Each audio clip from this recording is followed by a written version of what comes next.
While the Alliance was dealing with the Arakoa of Arak, the Horde forces made inroads into neighboring Nagrand.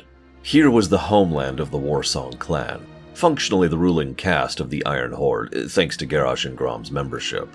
But Warsong would have to wait, as the Ogres were becoming more and more of an issue.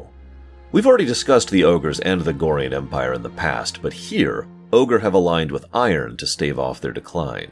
The Gorians sat in the twilight years of their reign, and the ruler, Imperator Margok, sought any advantage he could to stall this descent. One of their recent innovations was that of Breakers, ogres who burned magical runes into their very bodies to provide them immunity from that particular brand of magic.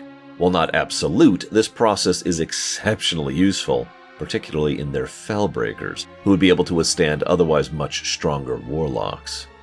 In order to deal with the ogres, they were first going to have to cut off Gorian supplies.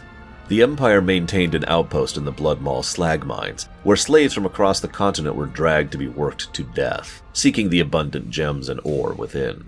The commanders that assailed the Molten Grotto quickly freed whom they could from the slave watcher Crushtoe, whose brutal policies including killing the expendable slaves. You see, the Gorians relied heavily on slave labor in general, but due to the sheer number of slaves they employed, they found no real value in them and spent their lives cheaply. Slaves freed, the commanders now had to deal with Magmalatus and Roltal, two slag elementals that raged against control of their ogre masters. All of this was under the direct operation of Gugrok, a Highmaul noble who rather embraced his role. While detached from Gorian politics, he was able to operate with little to no oversight, and so had carved his own little fiefdom out here. The commanders promptly carved it right back out, and the slag mines fell silent. It should be mentioned at this point that alternate Cho'Gall was here, and, as with his prime counterpart, had already encountered the Void and its temptations via the Pale. Knowing this and his past, the commanders quickly directed the Pale defeated, and Cho'Gall's machinations halted, forcing the two-headed ogre to seek other avenues. With a few key, precise strikes, the Horde forces destroyed every Gorian outpost, until all that remained was their capital of Highmaul itself. Highmaul was the standing Gorian capital, carefully crafted such that Imperator Margok's citadel was visible from all points in the city, and bustling with busy streets of nobles and the wealthy elite. Present was Kargath Bladefist, one-time winner of the arena, who insisted on contesting himself on the commanders who had so caught his interest. With his passing, however, the Pale and their Void minions launched their assault, sending the city streets into chaos. The commanders took advantage of the situation and started pushing through thoroughfares, first encountering the Butcher and his deprivations, and then steaming through the Pale-enslaved Tectus, and finally the remnants of the Spores that were slowly encroaching the city's harbor. With these down, it was time to hit the Gorian central citadel, where the ogres employed twin Ogron, personal bodyguards of the Imperator, as well as the most powerful breaker of all, Korog, who was the one ogre who had true immunity to all magic, with some provisos. At the end was Imperator Margok. Margok was actually quite a cunning and strategic ruler, but he reigned over the desiccated husk of an empire, and was forced to bend knee to iron in order to spare his people.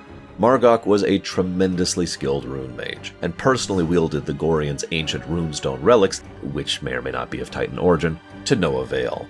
In mid-combat, Cho'Gall charged in, taking advantage of the chaos to slay the Imperator who banished him some years ago, claiming the ruins, and then promptly being slain by the commanders. The Warsong were now more vulnerable than ever with their Gorian allies defunct.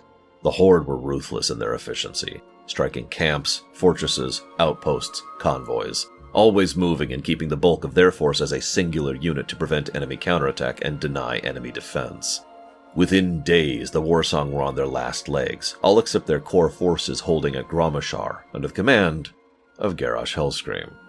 Another battle began, but this time Thrall declared Mak Gra upon the wayward son of Warsong. Thrall spat disappointment at Garrosh, but he replied with previously unseen fury. As we've seen, more than once, much of Garrosh's fall was the fault of his absence of core. He relied so much on others that he had nothing of himself to stand upon. Thrall should have recognized this, should have tempered and guided Garrosh, should have been there for the lost orc. Instead, what we got is a monster. As with before, Garrosh could not stand, and so he fell. Words and death sat ill with Thrall, but the forces of Azeroth could not afford the luxury of contemplation. The forces of the Horde and Alliance both thundered into the forests of Talador, to twin threats expectant.